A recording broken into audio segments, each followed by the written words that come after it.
Obrigado.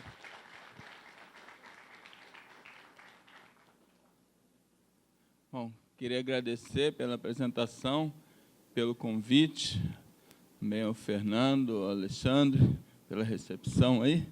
E, bom, vamos falar um pouquinho, então, sobre dispersão humana e extinções de megafauna no Quaternário, América Latina, como parte do quebra-cabeça global. E eu queria começar, se eu souber operar isso aqui, passando... Está desligado? Desculpa.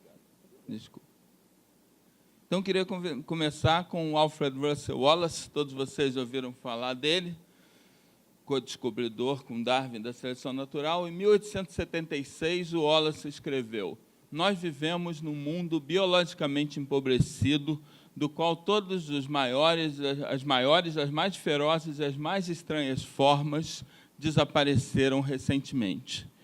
Né? Então, ele escreveu isso em 1876, e, bom, pobre Wallace. O Wallace percebeu uma coisa extremamente importante na história desse planeta, mas ele viveu na época completamente errada. Se ele tivesse vivido hoje, ele iria perceber que iria ter acesso, iria conhecer um mundo perdido infinitamente mais maravilhoso e espetacular que a vã imaginação dele algum dia poderia supor. E hoje, a gente pode entender melhor essas extinções, esses grandes animais, o que aconteceu com eles. Uma coisa absolutamente crucial para tudo que a gente vai falar hoje, vocês tenham isso na cabeça de vocês, é que, embora as pessoas falem dessas extinções, dos mamutes, dos mastodontes, dessas coisas que eu vou falar, das preguiças gigantes, como as extinções do Pleistoceno ao Holoceno, como se elas tivessem acontecido numa mesma época no mundo inteiro, esqueçam isso. Ok? As extinções não aconteceram numa mesma época no mundo inteiro. Elas aconteceram com uma sequência que passou em momentos completamente diferentes, em lugares diferentes do mundo. Beleza? E hoje a gente pode entender isso porque nós tivemos um imenso avanço nas datações. Datação de fósseis é uma coisa extremamente recente. Na verdade, o primeiro método popular importante foi o carbono 14, foi descoberto em 1950, basicamente.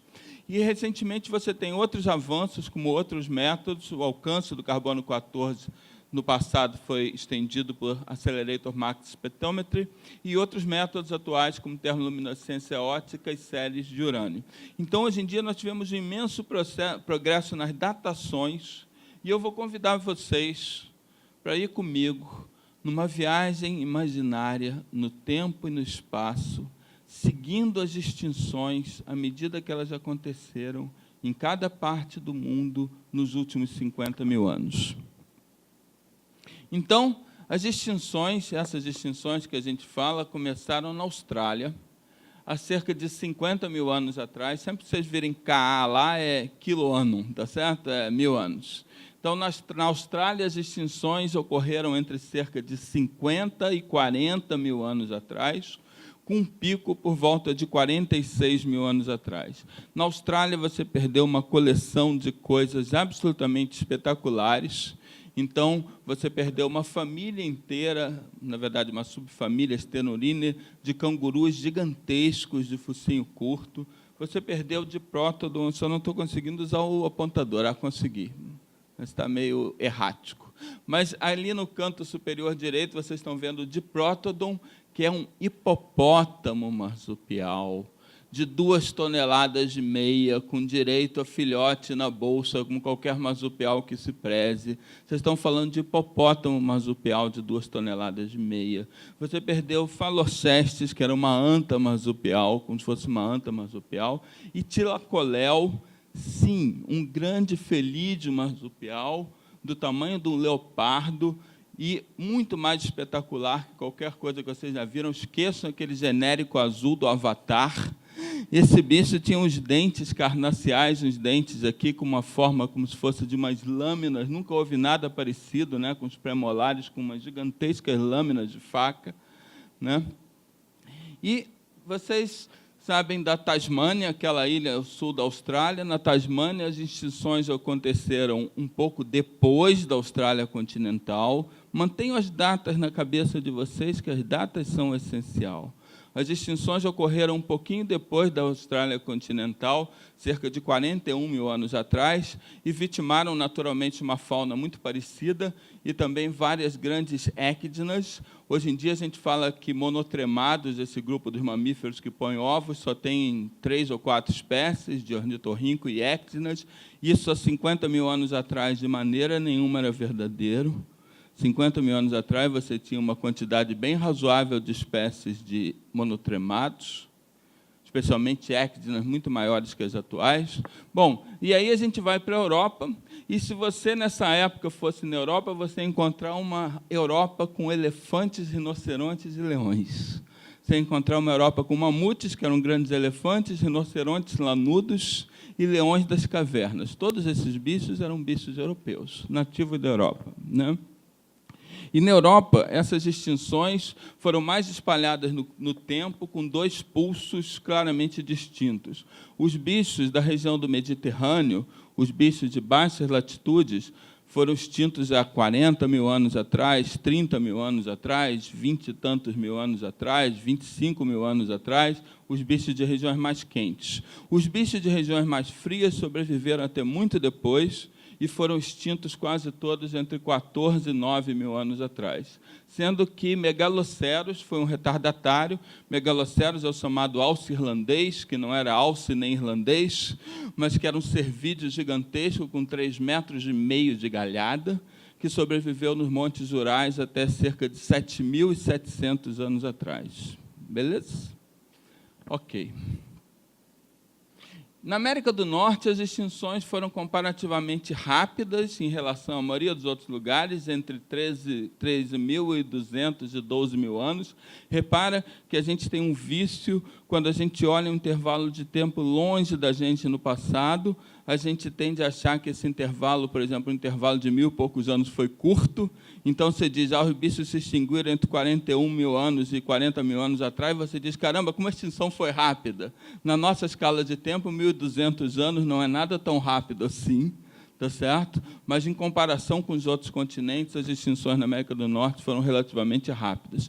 E, na América do Norte, você perdeu uma outra fauna espetacular, com mastodontes, mastodontes, mamutes, né, que eram várias espécies de elefantes, tigres de dente de sabre, camelópsis. Camelópsis era um camelídeo, né, um bicho como se fosse uma lhama, um guanaco, uma coisa dessa, só que muito maior que um camelo atual. Você tinha leão, sim, você tinha leão na América do Norte, nessa época, da mesma espécie que da África, Panthera leo, só que outra subespécie, Panthera leo atrox, que era maior. E você tinha o bison latifrons, que era aquele bison que está ali embaixo à direita. O bison latifrons era um bison que tinha aproximadamente o dobro do tamanho de um bison atual, com 2,10 metros de envergadura de chifre, tá? Por isso, o bison de chifres longos, bison latifrons. E você tinha Meracinonyx trumani, que é aquele último bicho de baixo, que era uma chita, né? Um guepardo, também bem maior que um guepardo africano atual. E a América Latina, como não podia deixar de ser, foi afetado também por essas extinções, né? E no caso, particularmente, da América do Sul. A América do Sul foi o último continente a ser afetado por essa onda de extinções. Então, na América do Sul, as extinções começaram há cerca de 13 mil anos atrás, mas elas se estenderam por 11 mil, 10 mil, 9 mil, 8 mil, e os fósseis mais recentes na América do Sul desse período são de um gliptodonte chamado Doedicurus, lá embaixo, na Argentina, no Uruguai, com cerca de 7.800 anos atrás. Beleza? Então, a fauna na América do Sul, nessa época, perdeu gliptodontes, que eram aqueles gigantescos tatuzões do tamanho de carros, vários gêneros, né? Perdeu preguiças gigantes, que eram esses bichos gigantescos, herbívoros de solo, né? De 6 metros, chegavam até 6 metros, os maiores gêneros, Megatherium, Elemotherium. Elefantes, sim, nós tínhamos elefantes, tá? Na verdade, gonfotérios, com elefantes que tinham presas na maxila e na mandíbula, e você tinha toxodontes. Nós não tínhamos hipopótamos, mas tinha alguma coisa muito mais espetacular, que eram animais de uma ordem. A maior parte de vocês é biólogo, eu acredito, vocês sabem que é uma ordem, uma categoria taxonômica muito grande. Então, você tinha uma ordem endêmica da América do Sul, que era a Notungulata, cujo último bicho era o toxodonte, que parecia um hipopótamo, do tamanho de um hipopótamo. E você tinha Liptoterna, que está ali embaixo à esquerda, que é, Liptoterna é outra ordem extinta, aquele bicho é o Macrauchenia. Então, essa mistura parece uma mistura de camelo com girafa, com anta, com uma trombinha. Tá? Isso é um Liptoterna, outra ordem extinta na América do Sul, extinta 10 mil anos atrás. Você tinha mastodontes e você tinha tigres de dente de sabre. Tudo isso a gente tinha na América do Sul, e tudo isso se extinguiu entre 13 mil e 7,8 mil anos. Tá? Então, o último continente a sofrer essas extinções. E as extinções de que a gente está falando, isso é um ponto crucial. De maneira nenhuma tiveram limitadas a fronteira Pleistoceno-Holoceno. Não faz sentido falar em extinções do Pleistoceno-Holoceno. Para fazer uma cola geológica para vocês, algumas pessoas eu já vi me olhando com aquela cara assim, Pleistoceno, Holoceno. Então, para fazer um lembrete, Pleistoceno é o penúltimo período geológico. Pleistoceno, dependendo do autor, dos autores, começou entre 1,8 e 2,6 milhões de anos atrás e se estendeu até 10 mil anos atrás. Beleza? Ok? E 10 mil anos atrás começou o período geológico no qual nós estamos agora, que é o Holoceno, que é caracterizado por uma comparativa estabilidade climática, tá certo? Então, a fronteira Pleistoceno-Holoceno seria entre cerca de 10 mil anos atrás. Nós vimos aqui que as extinções começaram muito antes disso, tá certo? E continuaram depois disso. Tá? Então, alguns exemplos eu já dei para vocês, como o do Edicuros, como o alce irlandês. Agora, os casos mais espetaculares foram que depois, dentro lá do Holoceno, da estabilidade climática, do clima igualzinho ao atual, algumas espécies de megafauna desses bichos grandes, megafauna eu estou definindo aqui como bichos maiores que 50 quilos, tá certo? Ok? Animais maiores que 50 quilos. Todos vocês são megafauna, com algumas possíveis exceções. Beleza? Todos nós somos megafauna, tudo bem? Animais maiores do que 50 quilos. Então, algumas, dentro do Holoceno, muito dentro do Holoceno, bichos espetaculares sobreviveram em máquinas do tempo que tinham esses bichos até muito mais recentemente. Essas máquinas do tempo foram as ilhas. Tá? Então, ilhas, durante o Holoceno, conservaram animais que já tinham se extinto no resto do mundo muito antes. E um caso importante aqui para a gente, por exemplo, foi o Caribe. Então, no Caribe, você teve extinção de 13 espécies de preguiças gigantes anãs. Isso parece meio estranho, mas é isso que vocês estão ouvindo. É uma preguiça gigante, só que é uma preguiça gigante anã de 2 metros só de altura, em vez de 6, tá certo? Então, 13 espécies de preguiças gigantes anãs se extinguiram entre 5.500 e 4.400 anos atrás. Repara que a gente já está falando de época muito recente, a gente está falando de 4.400 anos atrás. Pelo menos 4.500 anos depois da extinção das preguiças gigantes no continente em frente. Aí tem alguma coisa, vocês concordam? Beleza. Os mamutes, todos vocês aprenderam na escola que mamute é um bicho pré-histórico, e foi mal, mentiram para vocês. Mamute não é um bicho pré-histórico, mamute é um bicho histórico. Os mamutes já estavam lá quando os egípcios estavam construindo suas pirâmides, os mamutes ainda estavam lá.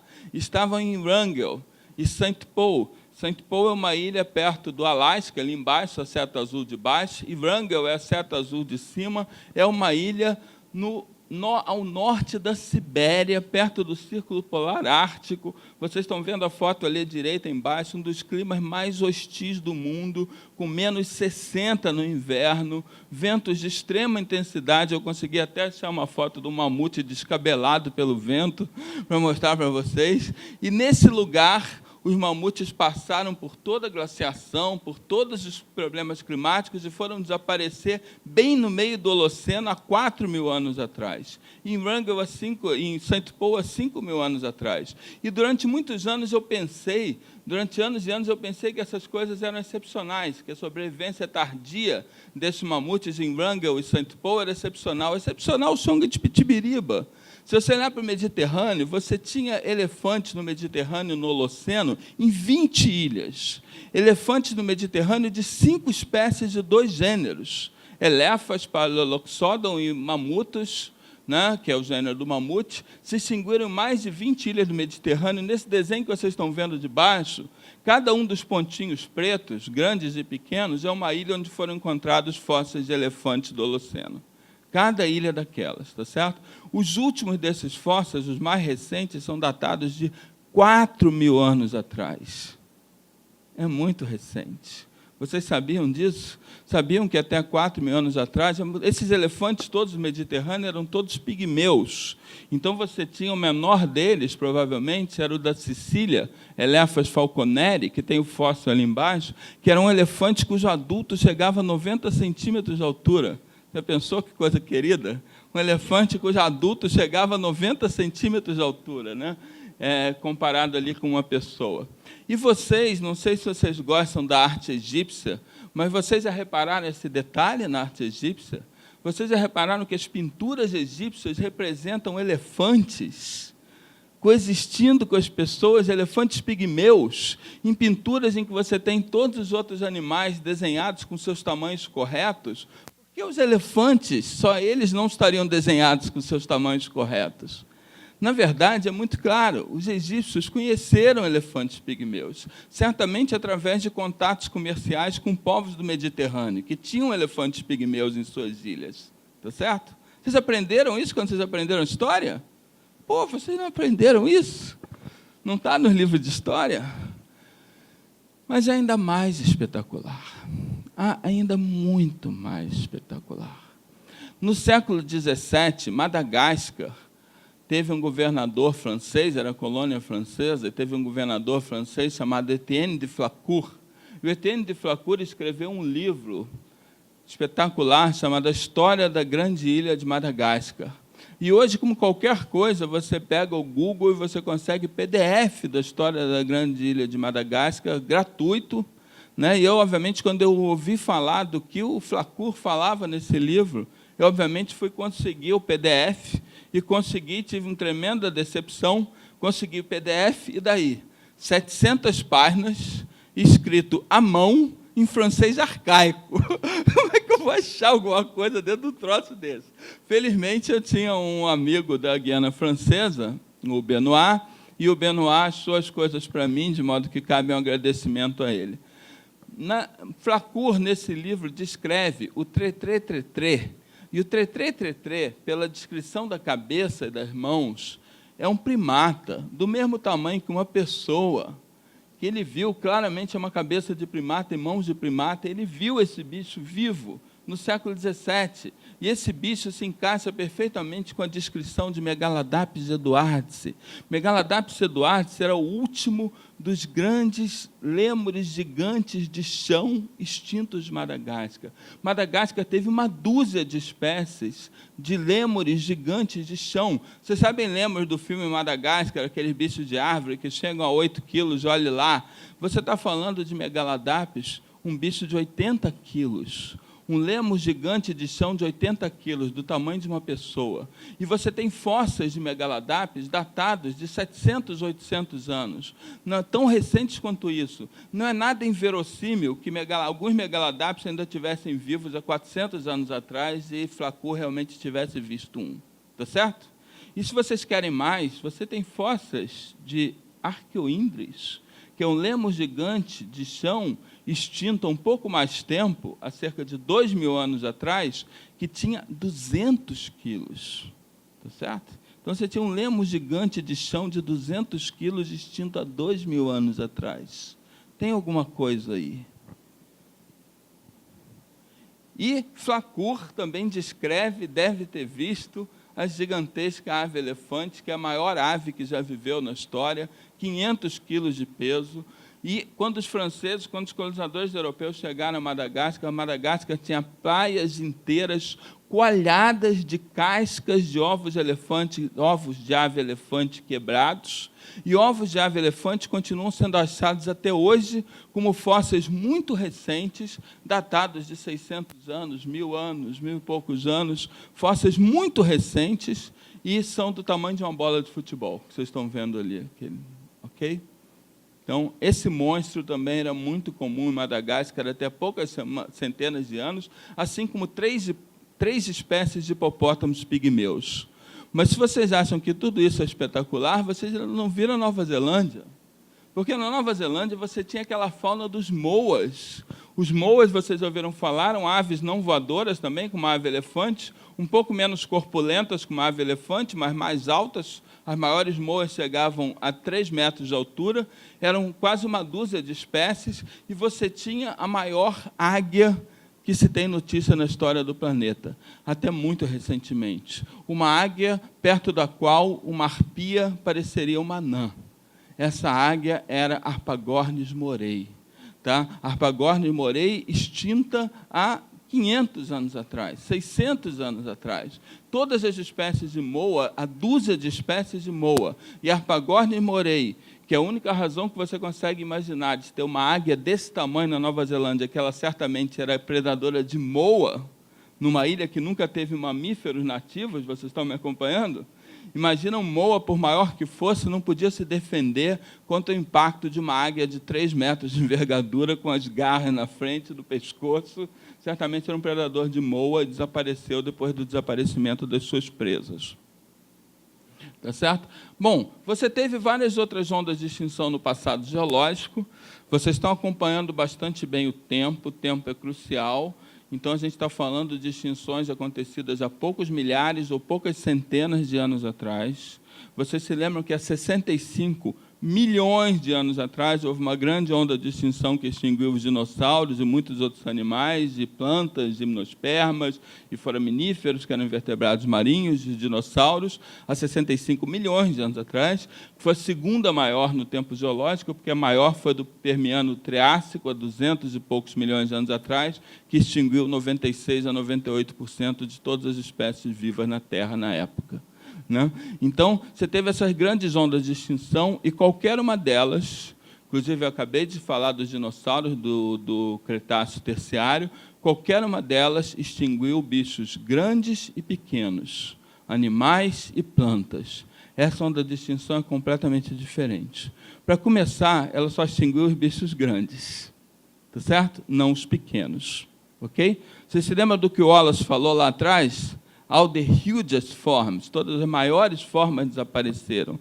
E o Wallace tinha uma boa intuição, porque ali vocês têm, ali é histograma, a frequência de espécies em diferentes classes de tamanho, né, no eixo vertical, e as classes de tamanho em logaritmo da massa corporal em gramas. Então, as espécies em branco são as que sobreviveram, e as em preto foram as que se extinguiram. Vocês perceberam que em todos os lugares onde houve extinção, os bichos que se extinguiram foram os maiores. Beleza? Ok? Tudo bem?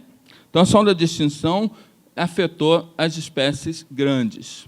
Tá? Essas extinções nos privaram de conhecer uma biodiversidade, por exemplo, de mamíferos. Essas extinções afetaram principalmente mamíferos, mas também grandes aves, como os moas, como as aves de elefantes, como a águia de Rast, que é a Harpagornis, e também afetaram na Austrália continental, por exemplo, tinha um lagarto muito maior que o varano de Cômodo, que era o Megalania, que também foi extinto, e por aí vai. Beleza? Então, principalmente mamíferos, mas outros grandes vertebrados também.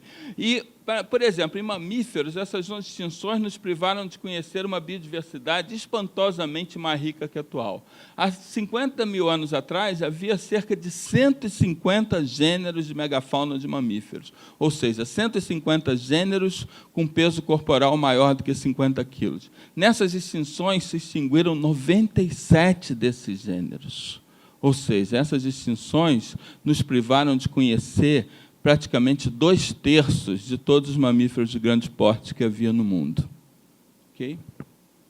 Então, nós não percebemos, mas nós vivemos num mundo de fantasmas.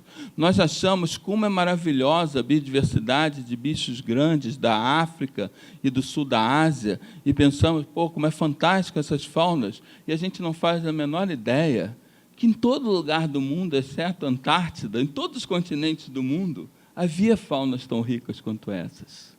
Em todos os continentes do mundo havia faunas tão ricas e espetaculares como essas, beleza? E hoje nós vivemos num mundo de fantasmas, de todos esses bichos que desapareceram num período, em épocas geologicamente muito recentes. Mas a pergunta que não quer calar: o que causou essas trágicas perdas?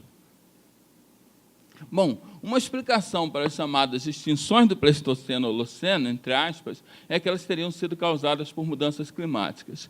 E essa hipótese vem da percepção das glaciações no século XIX. No século XIX, tanto na Europa como nos Estados Unidos, cientistas perceberam, independentemente, que o mundo tinha passado por intensas glaciações. Ficou evidente que a maior parte da Europa e da América do Norte tinha sido coberto por imensas camadas de gelo, de até centenas de metros de espessura, com temperaturas muito mais frias que as atuais. Então, certamente, isso é uma mudança ambiental muito grande, e é natural que as extinções fossem atribuídas a essas mudanças ambientais, às glaciações. Porém, a hipótese das mudanças climáticas, que essas extinções teriam sido causadas por mudanças climáticas, tem muitos problemas. Então, vou falar aqui para vocês apenas 6 desses problemas. Primeiro, não explica por que as extinções foram regionalmente assincrônicas, ou seja, ocorreram em épocas diferentes, em lugares diferentes do globo. Vocês se lembram que eu fui mostrando para vocês as extinções ocorreram em épocas completamente diferentes em cada lugar do mundo? As glaciações foram fenômenos mundiais, foram fenômenos que aconteceram em certa época que o clima do mundo todo mudou e ficou mais frio. Em lugares como aqui, lugares mais tropicais, você não teve calotas de gelo, você não teve tudo coberto por gelo, mas você teve épocas mais áridas, porque nas épocas de glaciação, a maior parte da água doce do planeta ficou aprisionada em calotas de gelo. Então, isso correspondeu a épocas mais áridas. Então, as épocas críticas foram épocas críticas para o mundo inteiro, mas, no entanto, as extinções não ocorreram todas na mesma época. Ocorreram em épocas completamente diferentes, em lugares diferentes. Beleza? Ok. Segundo, a cronologia das extinções, em vários casos, não coincide com as glaciações, especialmente na Austrália e nas ilhas. Não coincide em absoluto. A última glaciação que é implicada nessas extinções, ela teve o chamado último máximo glacial, né, o Last Glacial Maximum. O último máximo glacial foi entre 23 e 18 mil anos atrás. É aquela glaciação que a gente se acostumou a ver, aquela glaciação da Era do Gelo, beleza? Então, o último máximo glacial foi entre 23 e 18 mil anos atrás. Depois disso, o planeta esquentou e houve uma rápida e brusca volta a condições muito frias, que chamou-se Younger Dryas. Younger Dryas tem alguma coisa como 13 mil e pouco, até 12 mil e alguma coisa anos. Tá? Então, Younger Dryas foi esse rápido episódio um pouco depois. Agora, se vocês forem ver as extinções da Austrália, as extinções na Austrália aconteceram mais de 20 mil anos antes do último máximo glacial. Tá certo? Okay? As extinções na Austrália aconteceram mais de 20 mil anos depois do último máximo glacial. Mesmo em Younger Dryas, você está falando do fim de Younger Dryas, no máximo 12.500 anos atrás, e vocês viram que houve muitas extinções que foram depois disso. E nas ilhas, foi completamente depois disso, não tem nada a ver, foi milhares e milhares de anos depois, mesmo do fim de Younger Dryas.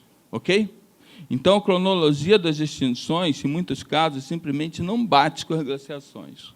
A terceira coisa Uma hipótese climática não explica por que as extinções nas ilhas foram sistematicamente depois de nos continentes, independente de latitude, longitude, qualquer coisa. Então, para resolver essa grande questão sobre o que causou as extinções do Pleistoceno e Holoceno, teria sido espetacular se a gente pudesse ter uma testemunha ocular que tivesse visto o que aconteceu e falado para a gente. E nós, num fantástico furo de reportagem, nós conseguimos uma testemunha ocular. Nós entrevistamos o mamute de Wrangell. E sabe o que o mamute de Wrangell falou para a gente? Mudanças climáticas não me explicam. Mudanças climáticas não me explicam. Como é que um bicho que vive numa ilha, em cima do Círculo Polar Ártico, com um dos climas mais inóspitos do mundo, tá? Ao norte da Sibéria, ele vai passar por todas as glaciações, de Onguerdrias, tudo, né? Com os mamutes da Sibéria ali em frente dele, separado por um curto braço de mar, por um braço de mar de dezenas de quilômetros, e os mamutes todos no continente se extinguem há 11 mil anos atrás, e o mamute em Wrangell, naquela ilha miserável, vai sobrar até 4 mil anos atrás? Vocês percebem que não faz sentido? Quando já está no Holoceno, já está muito mais quente, com um clima muito mais estável, o bicho vai se extinguir há 4 mil anos atrás? Não faz o menor sentido. Mudança climática não faz o menor sentido. Tá? Outra coisa, no Pleistoceno, dependendo como você conte o início do Pleistoceno, vocês se lembram que eu falei para vocês, 2 maneiras de delimitar o início? Dependendo como você conte o início do Pleistoceno, houve durante o Pleistoceno pelo menos 31 outras glaciações, várias delas tão ou mais intensas quanto a última. Se você considerar o início do Pleistoceno com 2,6 milhões de anos, houve 51 outras glaciações, tá certo? Várias delas foram tão intensas quanto a última. O Pleistoceno foi todo um período de intensa mudança climática. Vocês estão vendo aqui esse trabalho de Barnowski et al. Na Science, em 2004, isso mostra, por concentração de isótopos de oxigênio, que são próximos da temperatura, mostra a temperatura em vários, isso de amostras de fundo oceânico, em vários lugares do mundo. Os lugares do mundo onde foram coletadas as amostras estão ali embaixo, mostra as variações de temperatura no planeta. Mais de esquerda é mais frio e mais para a direita é mais quente, beleza? Aquelas faixinhas coloridas que vocês estão vendo lá em cima é a época de extinção em cada lugar. Vocês se lembram que eu falei para vocês que a Austrália foi antes? A Austrália é o laranja que está ali. Depois, o azul é a Eurásia, o rosa é a América do Norte, o verde é a América do Sul. Então, aquilo foram as épocas em que aconteceram as extinções. Olha a variação climática. O momento que aconteceu as extinções, os momentos que aconteceram as extinções em cada lugar, não tiveram absolutamente nada de especial em relação à variação climática no Pleistoceno. Não tiveram nada de especial. Os bichos já tinham passado, antes disso, por dezenas de glaciações tão intensas. Então, a pessoa dizer que os bichos teriam sido extintos no Pleistoceno por mudança climática, eu vejo essa hipótese mais ou menos assim. Então, lá os bichos vêm uma glaciação, eles passam, sobrevivem, vem outra, eles sobrevivem, vem outra, eles sobrevivem, vem outra, e assim 31 glaciações. Depois de eles passarem pela 31ª glaciação, começa a aparecer uma outra glaciação no horizonte. Aí um bicho fala para o outro, pô, 31 a gente aguenta, mas 32 é demais, né? Vamos nos extinguir. Só se foi assim, porque não tem outro jeito. Bom, outra coisa, ao contrário de todas as outras ondas de extinção, embora plantas sejam muito mais afetadas por mudanças climáticas que animais, não houve nenhuma extinção de plantas nessa época. Não houve uma onda de extinção florística. Não houve praticamente nenhuma extinção de plantas. Não houve uma onda de extinção florística. Tá certo? Animais, com muito mais facilidade, quando o clima muda, eles mudam a distribuição geográfica. Eles vão para outros lugares. Planta não é tão fácil. Né? Planta não sai correndo, né? De modo geral. Né? Vocês sabem que tem uma planta só. Tem algum botânico aqui? Tem gente que trabalha com botânica aqui? Vocês sabem qual a única planta rápida que existe? Qual a única planta rápida que existe? Velósia. Velósia. Foi mal. Desculpa, foi mal.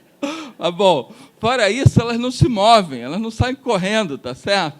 Então, você esperaria que deveria ter uma onda de extinção florística, mas não houve nenhuma onda de extinção florística. Outra coisa, se se tivesse sido o clima, quem você esperaria que deveria se extinguir? Os animais grandes ou os pequenos? Quem deveria se extinguir? Os animais grandes ou os pequenos? Vocês percebem quem deveria se extinguir seriam os pequenos? Vocês podem já ter aprendido isso, já devem ter aprendido isso, é uma lei fundamental da biologia, desde Darcy Thompson, é a relação superfície e volume. Vocês já viram que o animal, quando ele se torna maior, a superfície dele cresce ao quadrado e o volume cresce ao cubo. Então, a superfície relativa de um bicho grande é menor. Isso responde a profundas questões filosóficas. Não sei se vocês já fizeram essa profunda indagação filosófica. O que baleia não tem pelo? Né? Não tem pelo que não precisa, porque com a superfície relativa dela tão pequena, mesmo numa água gelada, ela não precisa de pelo para conservar o calor, tá certo? O próprio tamanho dela faz isso. Então, os animais grandes são muito mais resistentes ao frio. No entanto, o que aconteceu nessa onda de extinção foi exatamente o contrário do que prediria uma hipótese climática. Quem se extinguiu foram os grandes, e quem sobrou foram os pequenos. Beleza? Então, explicações climáticas simplesmente não batem. Simplesmente não conseguem explicar os padrões observados. Tá? Absolutamente não conseguem explicar os padrões observados. Tá certo? Agora, as peças do quebra-cabeça, porém, imediatamente se encaixam quando observamos a correspondência entre as datas das chegadas humanas e as distinções em cada massa de terra. Tá? Isso é um ponto crucial, por favor. Então, parte do quebra-cabeça imediatamente se encaixam quando se observa a correspondência das datas de chegada humana a cada massa de terra e as distinções. Vamos lá. A espécie humana se originou na África, a espécie humana que somos nós se originou na África. O fóssil mais antigo de Homo sapiens tem cerca de 160 mil anos atrás, e até 70 mil anos atrás, nossa espécie foi completamente africana. Há cerca de 70 mil anos atrás, nós começamos a nos dispersar pelo sul da Ásia, né? E há cerca de 50 mil anos atrás, nós chegamos à Austrália. Quando foram as extinções na Austrália? Entre 50 e 40. O homem chegou naturalmente na Tasmânia, depois de na Austrália continental, porque o homem chegou na Austrália pelo norte, vindo do sul da Ásia. Quando foram as extinções na Tasmânia? Depois de na Austrália, logo depois. Depois o homem se expandiu para o oeste, para quê? Para a região do Mediterrâneo, onde tinha climas favoráveis. O homem demorou muito na Eurásia a colonizar as altas latitudes. Por quê? Porque colonizar as altas latitudes dependia de uma série de tecnologias, principalmente roupas, domínio melhor do fogo, etc., etc. Então, a colonização do homem no norte da Eurásia é muito mais recente. E vocês tiveram 2 pulsos de extinção, primeiro no Mediterrâneo e bem depois do norte da Eurásia. Quando o homem foi lá para o norte da Eurásia, cerca de 15 mil anos atrás, o homem chegou naquele lugar que quem já jogou War sabe onde é que é, Vladivostok, né? Então, o homem chegou lá para Vladivostok, Estreito de Bering. Naquela época, o Estreito de Bering estava seco, porque 15 mil anos atrás era ainda o degelo, depois do último máximo glacial, tá certo? O degelo não estava completo, então o Estreito de Bering estava seco, e o homem passou para a América do Norte há cerca de 15 mil anos atrás. Desceu muito rápido em direção à América Latina, pela costa pacífica da América do Norte e da América do Sul. O homem chegou na costa pacífica. Quando chegou na costa pacífica da América do Sul, coloque-se no lugar de um povo indo para o sul, pela costa pacífica da América do Sul. À tua esquerda são Andes, de 5 ou 6 mil metros de altura. À sua direita é o Pacífico. Para onde é que você vai? Você vai para o sul, e rápido. Né? Você não tem nada que fazer, a única coisa que você tem para fazer é ir mais para o sul e procurar mais caça. E foi exatamente o que os caras fizeram, e chegaram no Chile muito rápido. Então, no Chile, você tem Monte Verde, no sul do Chile, que tem 14 mil anos, que reflete uma colonização de cerca de 1000 anos da parte oeste da América. A parte leste da América do Sul foi colonizada muito mais devagar, muito mais aos poucos, porque tem muito mais obstáculos naturais e tudo mais. E aí, nessa parte, as extinções duraram muito mais, inclusive as mais recentes são da Argentina e Uruguai, que é no sul e ao leste, tá certo? As últimas partes que foram alcançadas, tá certo? A América do Sul, incidentalmente, é claro, todos vocês sabem disso, a América do Sul não tem povos nativos, nenhum continente do mundo tem povos nativos, a não ser a África, tá certo? O único continente que tem populações humanas nativas é a África, mas as Américas foram objeto de chegada de 4 ondas de colonização humanas, 4 grupos de colonizadores. Cada um dos 4, quando chegou lá, achava que o continente era vazio, que não tinha ninguém lá. Só o primeiro estava certo, tá certo? Cada um dos quatro ondas de colonização das Américas, ao chegar, achou que o continente estava vazio e não tinha ninguém lá. Só os primeiros estavam certos. Os primeiros foram os que vieram via Estreito de Bering, América do Norte, e colonizaram as Américas há 15 mil anos atrás, aproximadamente. Tá certo? Os segundos vieram do Pacífico, do leste do Pacífico, né? Tem os genes deles muito claramente, no Peru, no Chile, etc. Então, essa colonização foi muito mais recente, porque a colonização do Pacífico começou há 3.500 anos atrás e terminou há 1.000 anos atrás.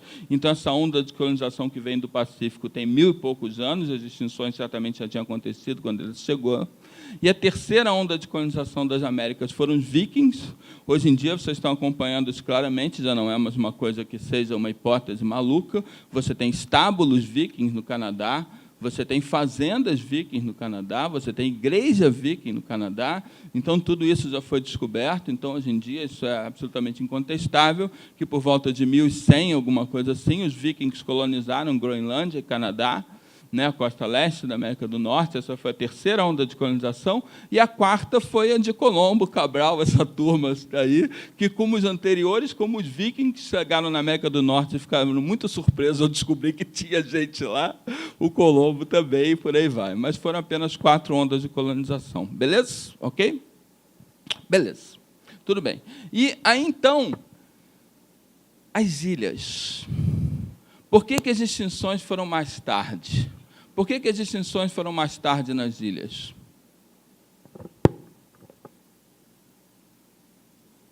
Por que as extinções foram mais tarde nas ilhas? Porque dependeu, em cada lugar, do homem ter desenvolvido tecnologia para chegar nas ilhas. Então, o homem chegou no Caribe há cerca de 5.500, 6.000 anos atrás. As extinções no Caribe são entre 5.500 e 4.400 anos atrás. O homem colonizou Wrangell, vocês se lembram de uma música de Wrangell? Por volta de 4.000 anos atrás. Caramba, que coincidência. O homem colonizou as ilhas do Mediterrâneo por volta de 4.000 anos atrás. O homem chegou a Madagascar pela primeira vez. Madagascar nunca foi conectada geologicamente com a África, tá certo? Era outra parte do supercontinente sul do passado, Gondwana, e Madagascar foi pela primeira vez colonizado por colonizadores vindos, paradoxalmente, da Indonésia, e só depois vindos da África, há cerca de 2.300 anos atrás. As extinções de Madagascar foram de 2.000 anos em diante. Vocês lembram disso? Lembram do Arqueoindris?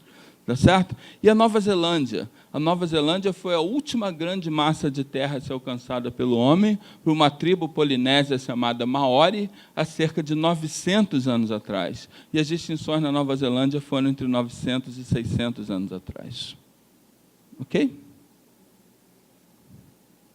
Bom, na verdade, a gente pode ir um pouquinho mais fundo com a dissertação de mestrado do meu aluno, Bernardo Araújo. Tá? Então, o Bernardo Araújo ele fez uma dissertação de mestrado, que eu dei uma dissertação alucinada para ele, eu dei uma sessão de dissertação alucinada, e o cara vestiu a camisa, e como o orientador dele não disse para ele que era impossível fazer aquilo no mestrado, ele seguiu adiante e fez. Tá certo? Então, enfim, a pergunta da dissertação dele era que o que extinguiu a megafauna foi o clima ou os homens. Para isso, ele levantou a variação climática pela melhor base de dados que existe, que é a do North Greenland Ice Core Project, que tem a variação do ozônio, né, do oxigênio 18, que é um proxy da temperatura, cuja concentração desse isótopo de oxigênio é um proxy, é um representante da temperatura, né, um indicador da temperatura. Então, você tem essa concentração modelada para os últimos 122.000 anos. E ele obteve datas para a chegada de megafauna e datas humanas foram obtidos da literatura para 19 regiões do mundo, onde as chegadas humanas, as extinções de megafauna, ocorreram em épocas apreciavelmente diferentes. Então, dividiu o mundo em 19 regiões, obteve essas datas, e ele levantou exaustivamente toda a literatura branca, cinza, de todas as cores que vocês querem imaginar, toda a literatura existente, e aí ele pegou as datas. Primeiro ele testou a confiabilidade. As datas têm uma escala de confiabilidade que depende exatamente do que você mediu a idade, se o próprio osso, o sedimento associado, o método, a quantidade, né, o contexto. Então, tem uma escala chamada Mad-Melzer, que mede a confiança das datas paleontológicas e datas arqueológicas. A escala para datas paleontológicas, Mad-Melzer vai de 1 a 12. O Bernardo só usou datas 11 e 12. Só usou datas que batiam 11 e 12 na escala Mad-Melzer, ou seja, as mais confiáveis que existe. Na escala arqueológica, que vai até 17, ele só usou datas 15, 16 e 17. Tá? Então, só usou as datas mais confiáveis que existem. Levantou tudo e calibrou para anos de calendário, porque essas datas, por exemplo, de carbono 14, são dados em anos de carbono 14, que não corresponde exatamente aos nossos anos, porque a concentração de carbono na atmosfera varia ao longo do tempo. Então, você tem que calibrar cada data para anos de calendário, para você poder dizer, isso foi há 4.300 anos atrás. Estão acompanhando? Ano de carbono 14 é ligeiramente diferente. Ele calibrou todas as datas e obteve 2.088 datas de megafauna, de 67 gêneros diferentes, e 762 datas arqueológicas. Beleza? E as datas da América do Sul, eu vou correr nisso rápido, que não interessa muito, mas, em paleontologia, você sabe que você, por exemplo, você tende a superestimar a antiguidade da extinção. Porque, quando você acha um fóssil, você tem que ter muita sorte daquele fóssil que você achou ser o último indivíduo daquela espécie que viveu. Vocês concordam? Então, você tende a superestimar a antiguidade da extinção. A extinção, na verdade, é um pouco mais recente do que isso. Isso pode afetar a sua análise.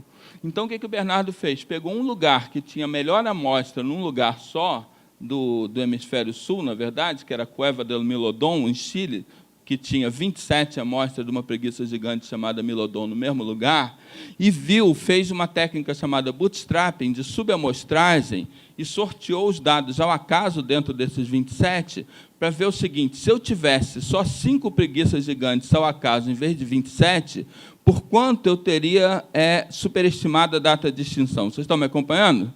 Se eu tivesse 3, por quanto eu teria superestimado? Se eu tivesse 4, por quanto eu teria superestimado? E aplicou essa correção a todas as outras datas. Isso alterou pouco os resultados, então a gente vai apresentar os resultados sem correção. Praticamente não faz diferença, tá certo?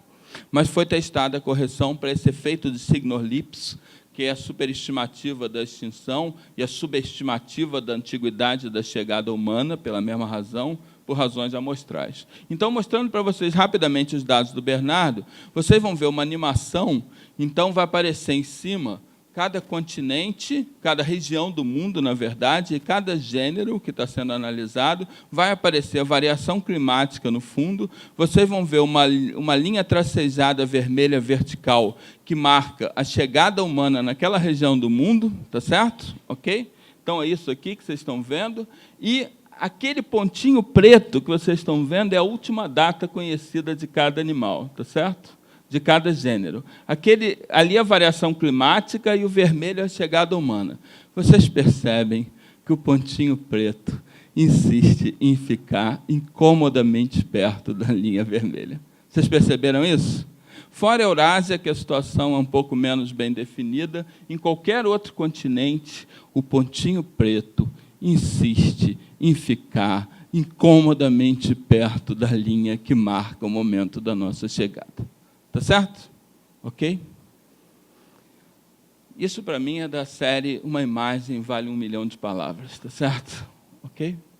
Então, a gente fez um teste para ver o quanto era mais próxima, a extinção era mais próxima do que esperado ao acaso da chegada do homem, da mudança climática, de ambos ou de nenhum. Tá certo? Fez um teste estatístico para ver o quanto a extinção era mais próxima do que o esperado ao acaso, da chegada humana, da mudança climática, dos dois ou de nenhum. Então, do mais próximo do esperado ao acaso, em 126 casos. Só da chegada humana, 76. Só da mudança climática, 2. De ambos, 8. De nenhum que não deu para interpretar, 40. Beleza? Ok? Como o pessoal que gosta de videogame, gosta dessas coisas, costuma dizer, eu adoro, aliás, como o pessoal que gosta dessas coisas costuma dizer, game over. Beleza? Game over. Tá? Então, agora, e também, se vocês preferirem uma outra metáfora, é uma metáfora meio dolorosa para a gente, mas 76-2 é pior do que 7-1. Beleza? 76-2 é pior do que 7-1. Tá? Agora, uma visão moderna desses impactos antrópicos. O que quer dizer isso? Quer dizer que o homem era um terrível caçador, cruel em sua natureza, altamente eficiente, que esses animais eram a fonte, o componente principal da sua dieta, e que ele caçou todos esses bichos, exterminou esses bichos rapidamente? Nada disso. Nenhuma das coisas que eu falei nesse último minuto agora não quer dizer nenhuma dessas coisas. Beleza? Nenhuma só. Todas as coisas que eu falei nesse último minuto estão erradas. Tá certo? Ok, vamos então por partes. Então, a ideia do modelo original seria o modelo de Paul Martin, chamado overkill, né, matança excessiva. Então, o Paul Martin é um paleontólogo norte-americano, e a ideia seria que o homem, ao colonizar o mundo, teria encontrado, então, esses novos campos de caça, com os bichos lá, e teria, à medida que se espalhou pelo mundo, ido extinguindo essas espécies. Então, a primeira coisa seria que, em cada lugar que o homem chegou, o homem era uma espécie exótica, invasora, que estava trazendo a si mesmo. Vocês concordam? O homem, em cada lugar, chegou com uma espécie exótica, invasora, que trazia a si mesma, encontrando um ecossistema de animais que não tinham coevoluído com o homem, que não tinham nenhuma defesa evolutiva para enfrentar o homem, não tinham sequer um instinto, ao contrário dos bichos da África e do sul da Ásia, que tinham coexistido com homens desde os primeiros hominídeos, desde os australopitecos, e no caso do sul da Ásia, desde o Homo erectus, há 1,5 milhão de anos atrás. Então, quer dizer, esses animais não tinham coevoluído com o homem, não tinham nenhum instinto para saber que o homem era um bicho perigoso. Muito provavelmente, o homem chegava muito perto de um bicho desse para jogar uma lança e o bicho não tinha nenhuma reação. Tá certo?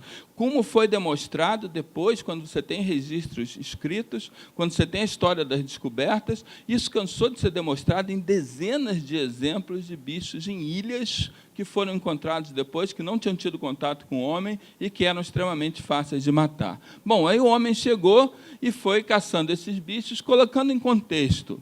Não havia agricultura. Quando foi inventada a agricultura? As datas mais antigas de invenção da agricultura que se conhece são de 13 mil anos atrás, 11 mil anos atrás, 10 mil anos atrás, na Ásia, na Europa, né, depois na América do Norte, mais recente do que isso. Então, as datas da agricultura são 13, 11, 10 mil anos atrás. A domesticação, um pouco depois, a domesticação, né, dos bois, etc., um pouco depois. Essas datas parecem alguma coisa para vocês? Dizem alguma coisa para vocês? O que 10 mil anos diz para vocês? Depois da extinção da megafauna, na maioria dos continentes, tá certo? A agricultura foi inventada logo depois que a megafauna começou a escassear. E eu duvido muito que haja qualquer coincidência nisso. Uma população humana tinha crescido muito no mundo caçando megafauna. Logo depois que a megafauna desaparece, a agricultura, um gênio, inventa a agricultura e a domesticação de alguns dos últimos remanescentes da megafauna, né? Então, isso claramente, eu acho que as duas coisas estão ligadas uma com a outra. Então, os vegetarianos que me perdoem, mas o padrão histórico é bastante claro. A salada só foi inventada quando o churrasco começou a escassear. Beleza? Agora, a hipótese original de Martin falava só de caça, mas hoje a gente não acha que tenha sido só caça. Deve ter outros fatores antrópicos que podem ter contribuído. Por exemplo, eu duvido muito que o homem tivesse terminado o tigre-dente de sabre. Se você quer conseguir carne, tem maneiras muito mais fáceis do que enfrentar um tigre-dente de sabre com uma lança, vocês concordam? Agora, o homem eliminou todas as presas do tigre-dente de sabre.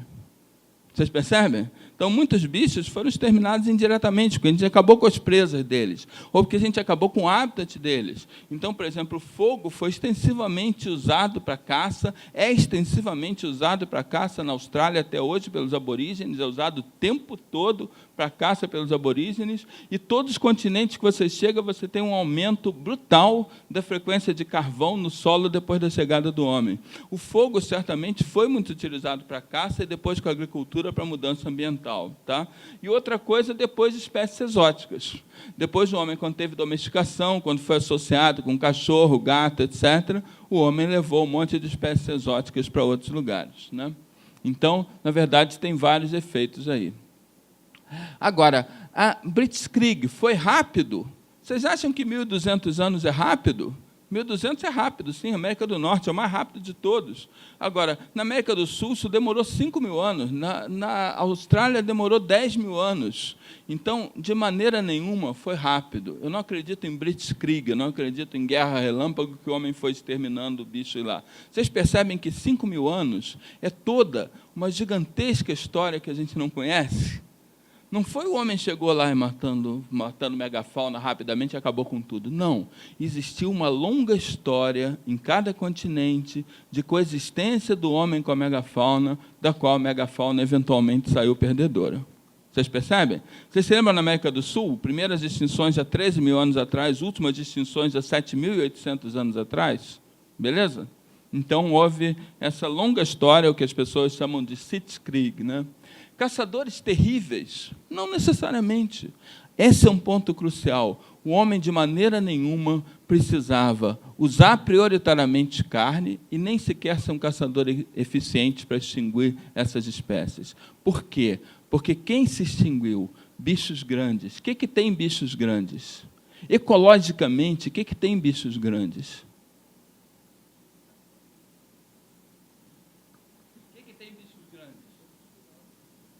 Poucos filhotes.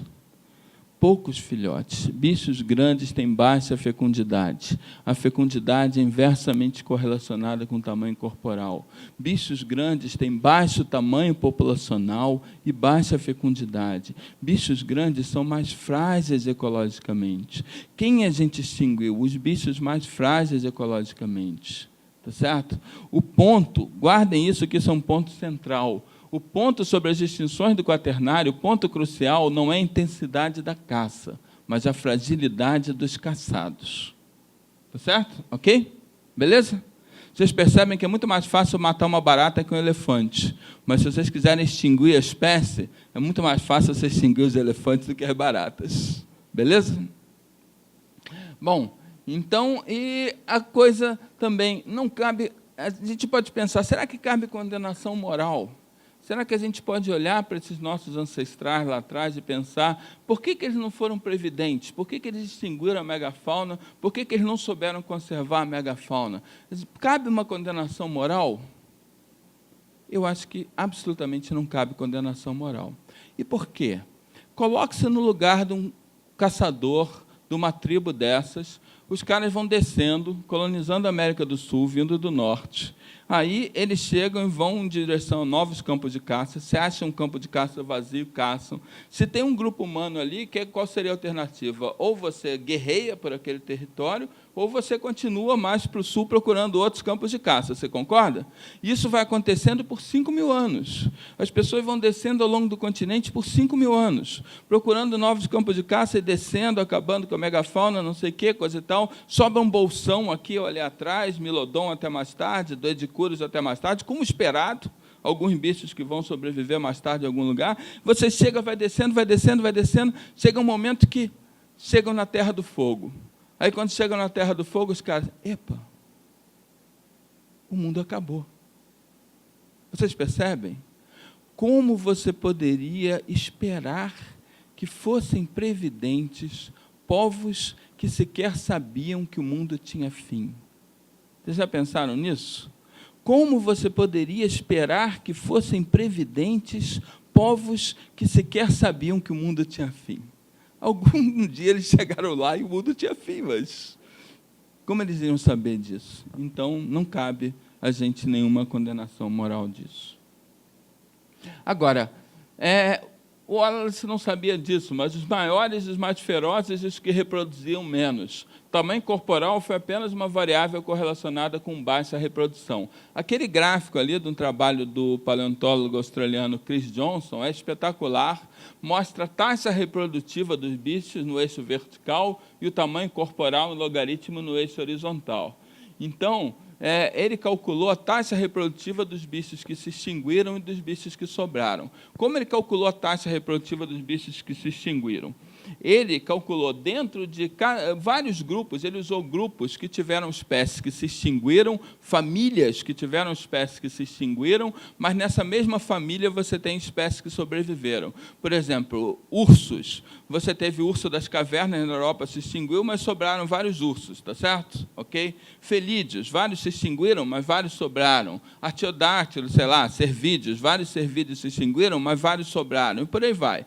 Então, dentro de cada família, existe, é bem conhecido com as espécies atuais, uma regressão geralmente excelente, que te dá o potencial, te dá a fecundidade, o número de crias por ano, em função do tamanho corporal. Isso é bastante conhecido para as espécies viventes, e que essa relação é negativa, tá certo? Quanto maior o tamanho corporal, menor número de filhos. O que ele fez? Ele extrapolou essa relação de modo a incluir o tamanho corporal dos bichos que se extinguiram, que deveriam estar na mesma equação, eram bichos da mesma família, não havia nenhuma razão para esperar que eles se comportassem diferentes. Então, com isso, ele estimou a fecundidade dos bichos que se extinguiram. E tem aí a fecundidade de quem se extinguiu e quem está vivo.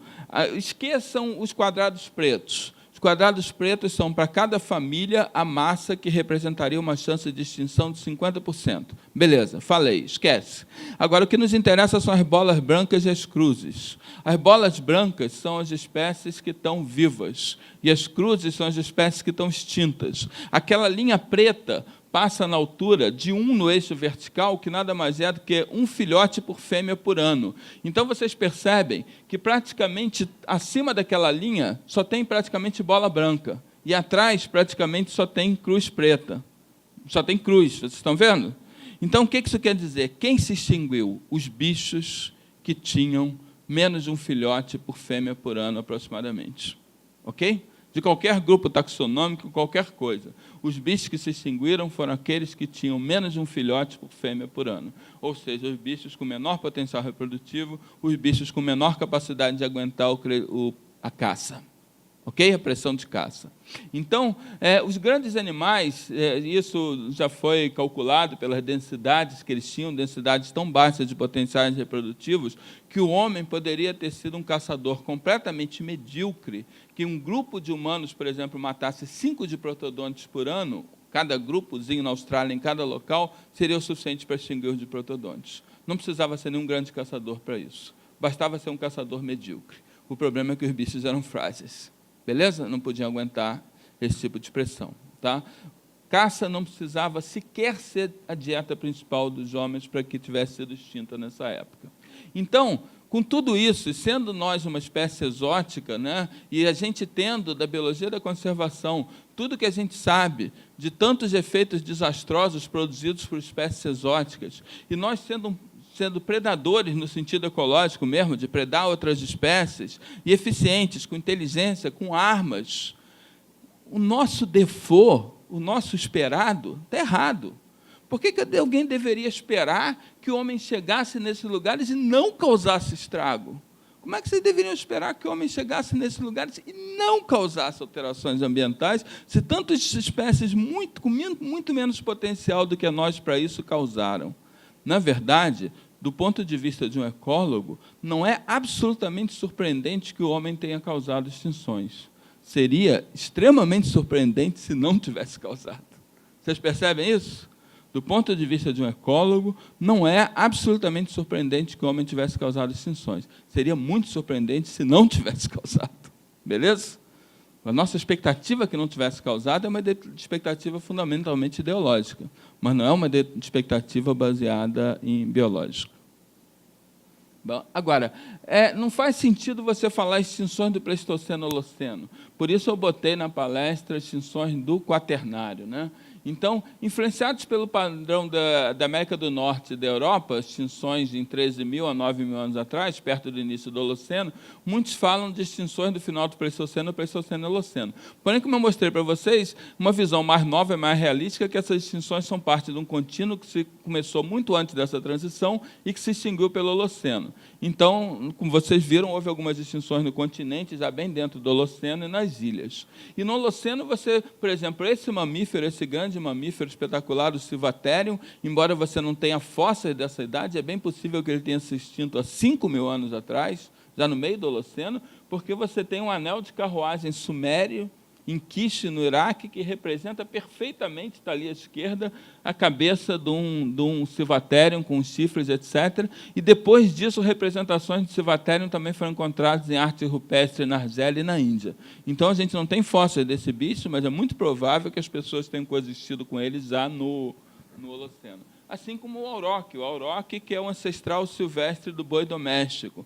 Então, o boi doméstico, boi que a gente conhece, é uma invenção nossa, é uma espécie profundamente modificada por seleção artificial, vocês se lembram? Análogo de seleção natural, só que feita por nós, nos últimos 5 anos, para ser melhor fornecedor de carne, leite, etc., de um ancestral doméstico que continuou lá até se extinguir em 1627, que foi o auroque, que foi a espécie que deu origem ao boi doméstico, que se extinguiu na Polônia em 1627, e que era muito bem conhecida dos desenhos maravilhosos dos Cro-Magnon, em lugares como Altamira, Lascaux, etc. Né? Ok? E nós extinguimos, em 1768, nós extinguimos o maior mamífero, o maior animal do planeta Terra, fora as grandes baleias, foi extinto pelo homem em 1768, que foi a vaca marinha de Steller, que era de longe o maior dos sirenídeos do grupo dos peixes-boi, que era um sirenídeo marinho, um sirenídeo marinho que chegava a 8 metros, que era extremamente inteligente, tinha uma vida social extremamente elaborada, segundo Georg Steller, que foi naturalista que o descreveu, e que foi extinto pelo homem 27 anos depois de ter sido descoberto. Quando foi descoberto pelo Steller, atraiu uma corrida para carne, pele e óleo, foi extinto em 1768, 27 anos depois de ter sido descoberto. O maior animal do planeta Terra era extinto, fora as grandes baleias, era extinto pelo homem. Tá? E uma perspectiva histórica sobre as extinções é interessante, traz uma visão completamente nova do que são as distribuições geográficas dos animais. Então, por exemplo, vocês aprenderam que elefantes são bichos grandes que são nativos da África e Ásia, certo? Errado, completamente errado. Os dois são falsos. Elefantes são do mundo inteiro, a maioria eram pequenos. Você tem elefantes em todos os continentes, fora a Austrália e a Antártida. Fora a Austrália e a Antártida, você tinha elefantes em todos os continentes. Eu falei ao longo da apresentação, não falei? Mastodontes, gonfoteres, mamutes, etc. Em todos os continentes, em ilhas, você tinha formas, frequentemente formas pigmeias, por causa de um fenômeno chamado nanismo insular, que eu não vou detalhar aqui, mas você tinha elefantes pigmeus em ilhas no Alasca, na Califórnia, em várias ilhas do Mediterrâneo, em várias ilhas da Indonésia, no Japão e em Wrangell. Então, você tinha um monte de espécies de elefantes, várias dessas elefantes em ilhas eram espécies endêmicas, vocês percebem? Porque ilha favorece a especiação alopátrica. Então, eram espécies endêmicas que desapareceram. Então, paradoxalmente, a maior parte das espécies de elefantes eram pequenas. E elefantes tinham em todos os continentes do mundo. Tá? A gente fala que foca de lugar frio. Por que foca de lugar frio? Porque a foca dos trópicos nós extinguimos com todas elas. Tá certo? A última foca, foca monte do Caribe, foi extinta por represália, por competir pelo peixe com os pescadores, em 1952. Então, até 1952, você tinha uma foca nativa do Caribe, de águas quentes. Você ainda tem 2. Só que as 2 focas-monge que restam, que era esse grupo das focas de águas quentes, das focas tropicais, as 2 que restam estão em situações desesperadas de conservação, que são a foca-monge do Havaí, que está quase extinta, e a foca-monge do Mediterrâneo, que só resta em Gibraltar. Então, como esses bichos estão praticamente desaparecidos, ninguém mais considera que foca também um animal de latitudes tropicais, mas era. Eu juro para vocês que era. A gente acabou com eles. Tá certo? E leão, disseram para vocês que leão é um bicho africano, né? Foi mal, enganaram vocês. Fora a Austrália e a Antártida, leão também tinha em todos os continentes. E a mesma espécie ainda por cima, Pantera leo. Na Europa você tinha Pantera leos pelaeus, que era o leão das cavernas. Na Oriente Médio, você tinha leão na Macedônia até 100 da nossa era. Você tinha leão na Grécia até 100 da nossa era, menos de 2.000 anos atrás. Então, quer dizer, você tinha Pantera leo pérsica, ali no leste do Mediterrâneo, na Ásia, você tem Pantera leo na África, e você tinha Pantera leo atrox na América do Norte e na América do Sul até o Peru, no norte da América do Sul até o Peru. Então, a gente tinha leão quando os humanos chegaram aqui pela primeira vez. A gente tinha tudo isso aqui, tá certo? Leão era um bicho que tinha no planeta praticamente todo. E por que a gente hoje diz que leão é africano? Porque só restou na África. Nossa perspectiva das distribuições muda completamente, né? Então, a importância da América Latina para conservar essa história. A extinção da megafauna foi um dos processos mais importantes da história humana e conservar a evidência dessas extinções é crucial para aprender sobre a história das relações homem-natureza. É também um útil lembrete da fragilidade da natureza. Sim, nós extinguimos espécies, sempre extinguimos espécies e continuamos extinguindo espécies, especialmente dos grandes animais, especialmente frágeis, em relação às nossas ações, numa época em que muitas pessoas ainda negam a completa magnitude dos nossos impactos nos sistemas naturais. Né? Muitas pessoas ainda negam mudança climática, que a gente tem a ver com isso, etc., etc. Os sítios paleontológicos e arqueológicos na América Latina, a última região do mundo onde ocorreram extinções continentais de megafauna, tem um papel importante para conservar essa história. Claro que um sítio crucial é Monte Verde, que no Chile, 14.000 e tantos anos atrás, que mostra, então, essa colonização, a primeira colonização da América do Sul, e mostra também, inclusive, partes moles de gonfotéreos, elefantes, então mostra muito bem o uso de megafauna por humanos. Serra da Capivara, apesar de alegações de que o homem está lá 48.000 anos atrás, que não parecem confiáveis, não são muito confiáveis, na minha opinião, na opinião da maioria das pessoas que trabalham com isso.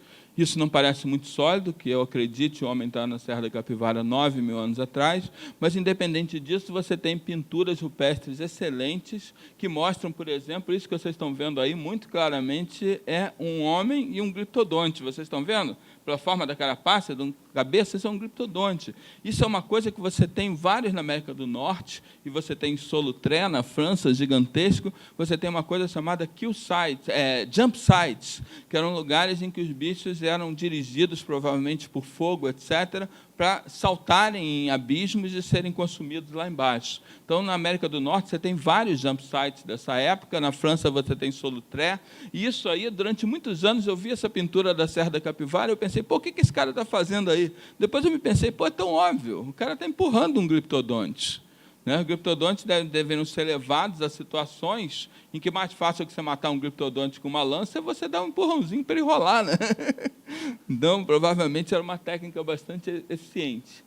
E que tal conservar os sítios onde viveu a última megafauna das Américas? Uma megafauna tão recente como as pessoas não imaginam. Os sítios onde você tem a megafauna extinta mais recente das Américas são de Las Breias de San Felipe e Solapa de Sílex, em Cuba, onde você tem preguiças gigantes anãs, datadas de 5,7 e 4,4, está errado 4,7 ali, 4,4 mil anos atrás. Tá?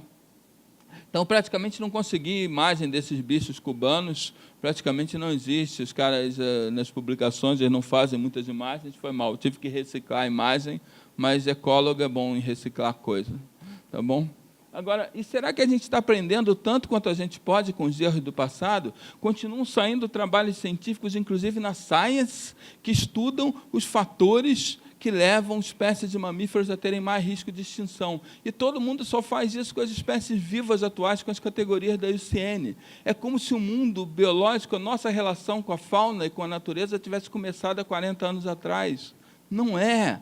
As espécies que você, quando tem uma espécie numa categoria da IUCN, criticamente ameaçada ou que seja, é porque você acha que é provável que ela se extingua, e você relaciona isso com os fatores de risco. Ora, as espécies que a gente já extinguiu, não é provável que ela se extingua, a gente sabe que ela se extinguiu. Elas são os nossos melhores dados para esse tipo de análise, mas as pessoas não usam as espécies extintas para esse tipo de análise. Beleza? Então, concluindo, por que se fala tão pouco sobre essas distinções? Por que vocês não aprendem isso na escola? Por que isso rarissimamente está na mídia? Por que as pessoas não falam disso? É valioso perguntarmos a nós mesmos por que damos tão pouca atenção às distinções do passado ou tendemos a negar nosso papel nelas, mesmo contra evidências tão claras. Será que é porque é parte da natureza humana não gostar de olhar para as coisas desagradáveis? É mais cômodo a gente achar que já extinguimos pouco, porque isso nos exime de ter que fazer mudanças drásticas em nosso comportamento e nossa maneira de viver. Beleza? Mas, se a gente quer realmente virar o jogo da conservação, se a gente quer fazer alguma coisa diferente, a ilusão é má conselheira. Tá ok? Porque, citando um autor que eu gosto muito, citando Viola, 1972, meu pai sempre me dizia, meu filho, tome cuidado, quando eu penso no futuro, não esqueço do passado. Oi? Obrigado.